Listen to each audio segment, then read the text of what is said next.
Good morning, folks. I trust this finds you all well. So, what am I up to today? Well, unfortunately, had a little bit of a disaster with my outboard engine yesterday evening.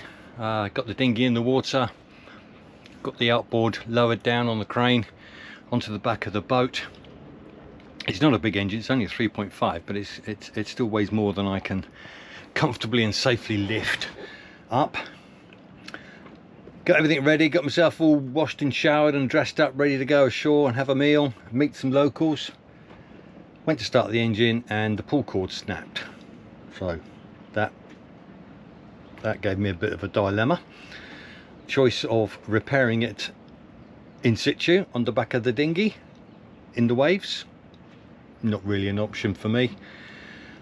Bringing it back up onto the crane and onto its mount on the side rail and repairing it there. Yeah, I could have done that, but again, if you drop anything, it's going to go straight to the bottom because it'll never fall on the boat, it'll always fall in the water. So the safest way to do it is to bring it inboard, set it up and dismantle it. I still wanted to go ashore, so I swapped out the engines with my spare engine, went ashore, had a nice meal, bought some veggies and stuff, came back and happy days. So here I am the next morning and it's pull cord replacement time. Now, I've not done this for a very long time, and I think the last time I did it was actually on a lawnmower many years ago, but it should be straightforward. You shouldn't have to get involved in any springs or anything. It's a cassette unit which just should unbolt and then allow me to gain access to. The next dilemma is whether or not I've got any suitable cord. Now, I have got plenty of paracord, which will do. It's a little bit thin for this task. I'd like something a little heavier, so I'm gonna have to have a rummage through my string box and see what I can find. I'm sure there's a bit the right diameter in there somewhere, so we'll give it a go. And just hope this might be of use to some of you guys out there that have got a boat with an outboard engine, and I hope it doesn't, but it may happen to you, and this will help you out. Okay, here we go. So here we are, we've got the outboard mounted in the cockpit, and I've got a prop in a bucket just to keep that all nice and safe so I don't stab my toes on the prop. I've got the cowling, I've got my toolbox out, I've got a parts tray on a non-slip mat with a bit of cloth inside to stop stuff rolling around. I've got some expected tools again laid out, ready to go. Planning and preparation prevents the piss poor performance, as they say. So that's what I've got. That's the offending broken pull cord. I've managed to find a piece of string which is the same diameter, and hopefully that will do the task.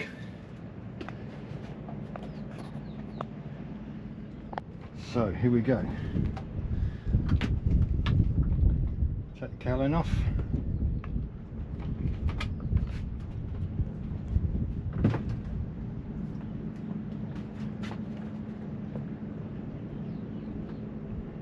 I've got 1, 2, 3 bolts that are holding the fuel tank on, so I'll take that off first, and that's 10mm.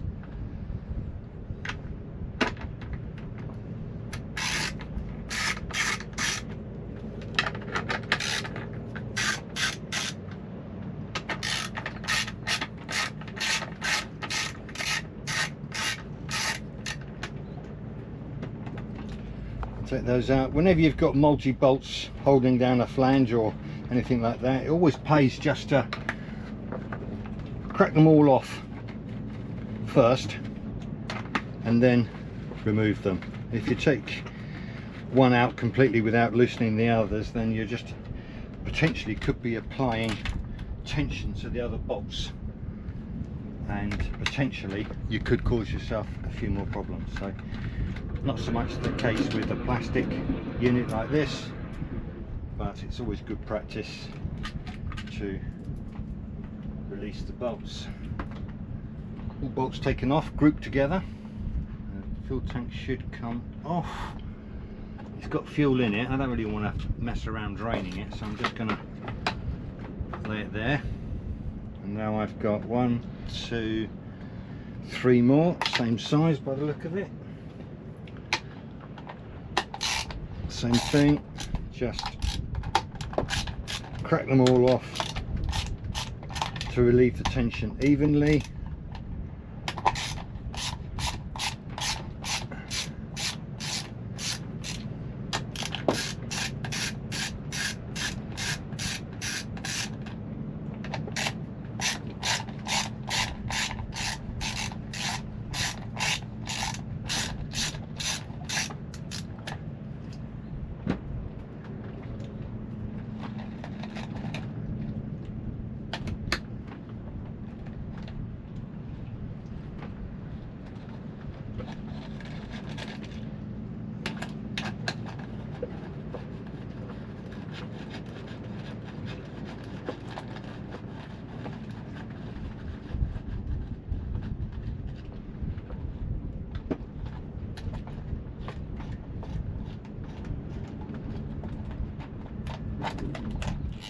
Make sure you grab the washer. Now this one's got, you can't see it, but this one's got a pipe held in with a pipe clip that goes on to underneath that bolt. So it's, if you think you might struggle remembering, just take a simple photograph of it, and then you'll have a pictorial piece of evidence. Also, when you take them out, just eye up the bolt lengths. These are all the same length, so that's nice and easy. But sometimes you get units which have got different length bolts in and need to go back obviously in the right configuration. So I can just ease that out of that clip, go over there, pop him back on, keep him in place, and then the pull start unit comes off and looks like that. Okay, stage 2. Right, so here we have the pull starter recoil mechanism, and as you can see, there's the broken string. So we just need to probably just pop him back through there, pull this out. One of the things I'm going to look for is see if there's any sharp edges that might have caught, because look, there's another place there that it started to break. It looks like the string might have jumped up over there, and that's what's causing the wear. You can see where it's worn a little groove in here, and it should be underneath it, underneath that guide. So I'm suspecting that's the cause of the problem. So we pull it all the way out.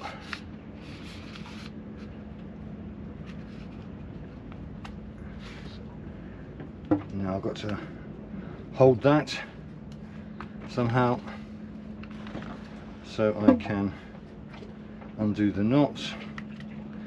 I don't know if a screwdriver will jam in there and hold it. It will. I'll take this cord out like so.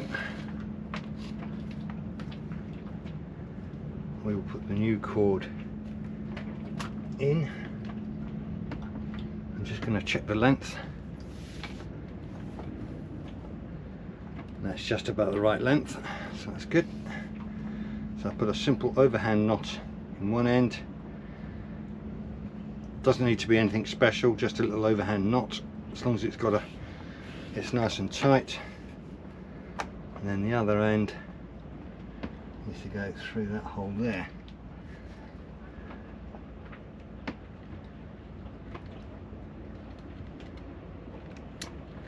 It's not going to go through, so put that through that. You can't really see it, but there's a little hole just there, so that goes through there.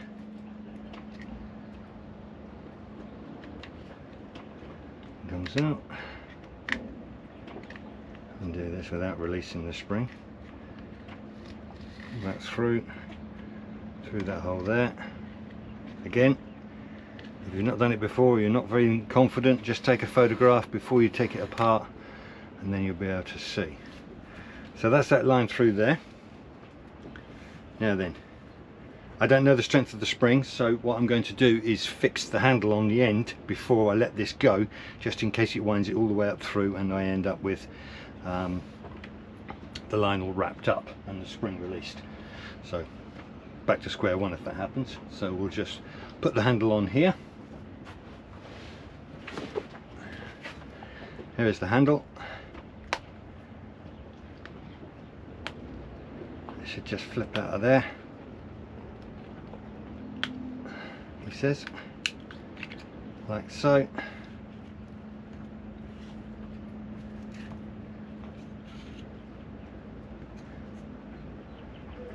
Pop him through there.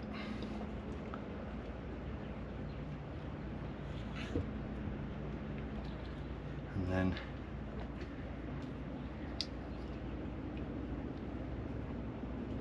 so you've got this little plate here just to give the knot some spread.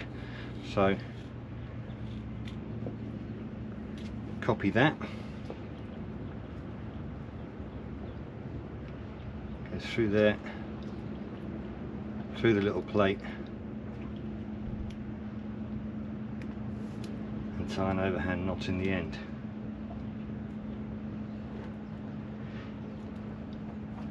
Like so.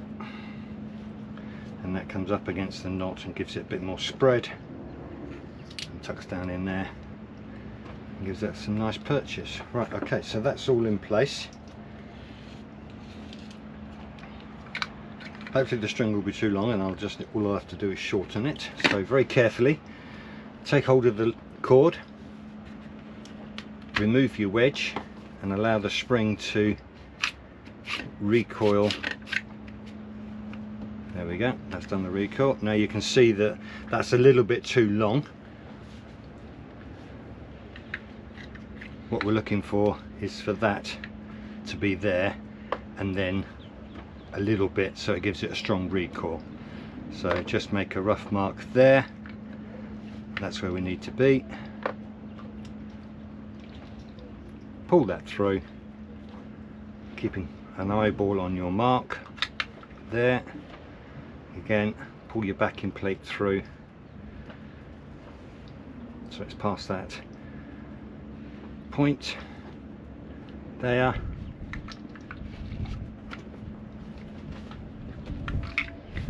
Like so. And then I want a knot in there, like so. Okay, don't need to go too tight.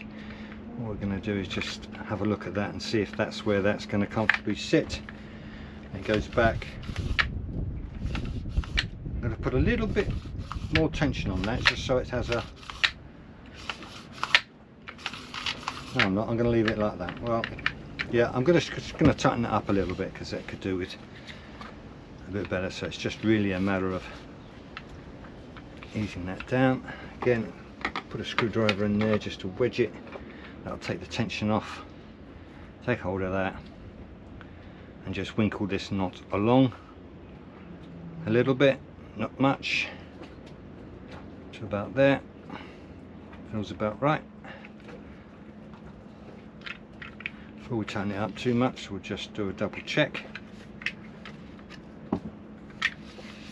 That's better. That pulls in nicely. Okay, so that's good. Pull it out. Wedge in, take tension off, pull it all back out, and then we just want to cut that off there.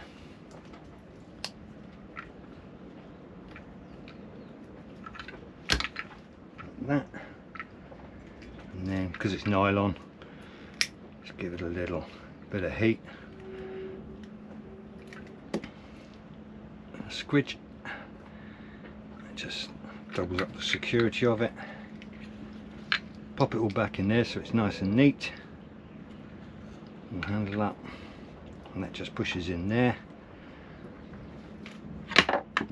Take that off, and that goes in there like so.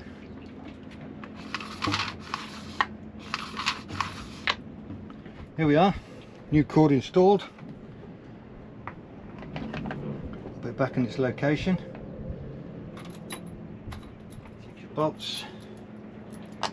Another little trick when you're putting bolts into a blind hole that you can't see, if you just run them backwards, you'll feel the thread drop, and then you can wind it clockwise and you won't get any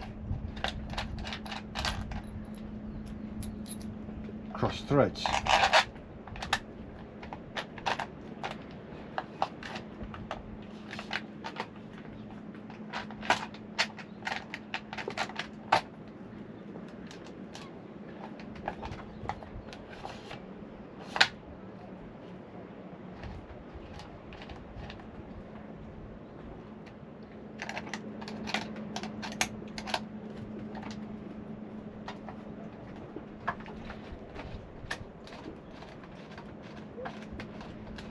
If they came out easy, they should go in easy.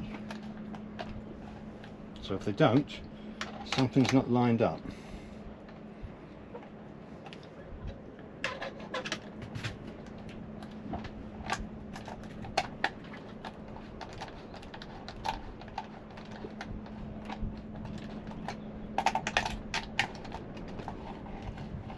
Have good practice, just ease all the bolts down nice and evenly.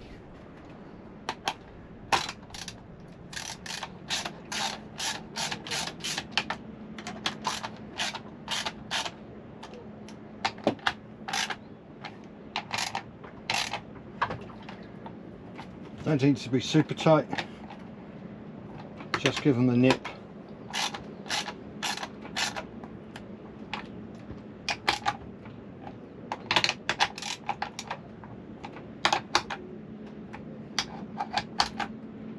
Like so. And we can put the fuel tank back on.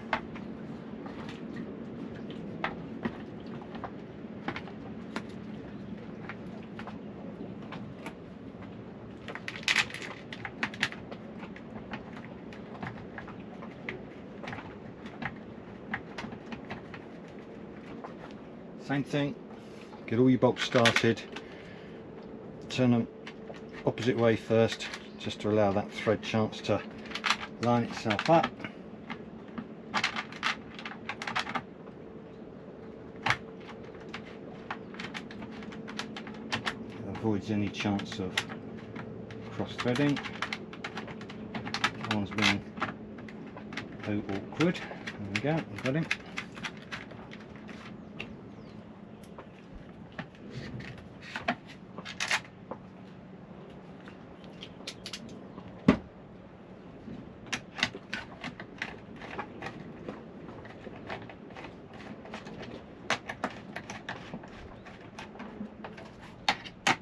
Same thing,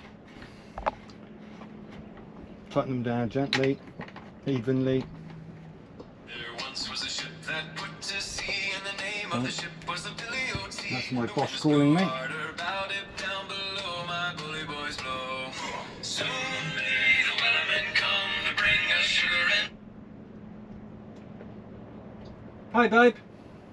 Hello, babe. I'm right in the middle of videoing a pull cord replacement. Can I give you a call back in 10 minutes? Yeah, of course. Okay, cheers. Bye. That was the boss on the dog and bone. So, here we go. All those down. A little tweak. Nice and even. Nice and gentle, make sure everything's where it was. Again, if you took that photograph because you couldn't remember, good reference point. And that's it. So I'm just going to take the plug out, which is a 16mm.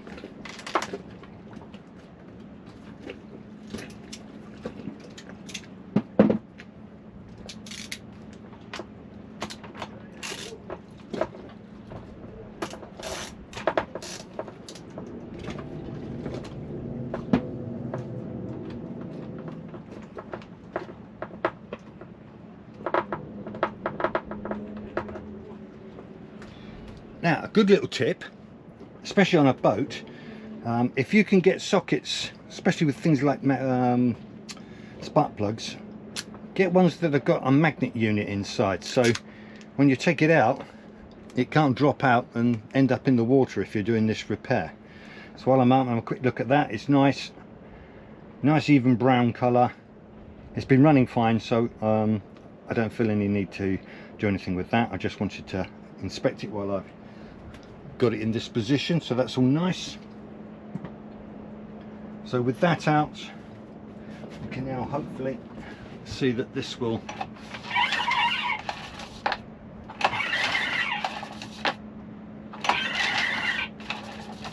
nice.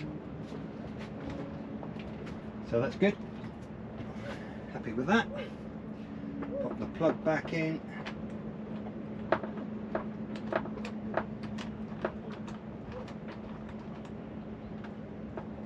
Again, spark plugs are not holding anything in place, so all they need to do is just be nipped, because if you over tighten them it's going to be a right pain in the arse trying to get it off when you're on the boat and need to do a plug inspection. So just a gentle nip is all it needs. At times I've gone to undo spark plugs and had to use a 3-foot bar to undo them. Right, plug on. Cowling is around here somewhere. That goes on there, like that. Like that. Job done. Took less than half an hour. It probably took longer for me to get the camera all set up and in the right place, so hopefully that's useful to some of you guys out there and girls that might be in the same situation. And if you want to get on the old YouTube and try and find it, then it should come up. Okay, there we go. Happy days. Take care. Bye. Okay, that's it folks. I hope you enjoyed that little maintenance video. Thought it might make a change. I'm going to try and do a few more maintenance videos and maybe set up a different playlist for the maintenance side of things on the boat, which is obviously always ongoing. As always, subscribe, share and like, and leave a comment please. Helps me with my feedback. If you want to see something different, let me know. Bye.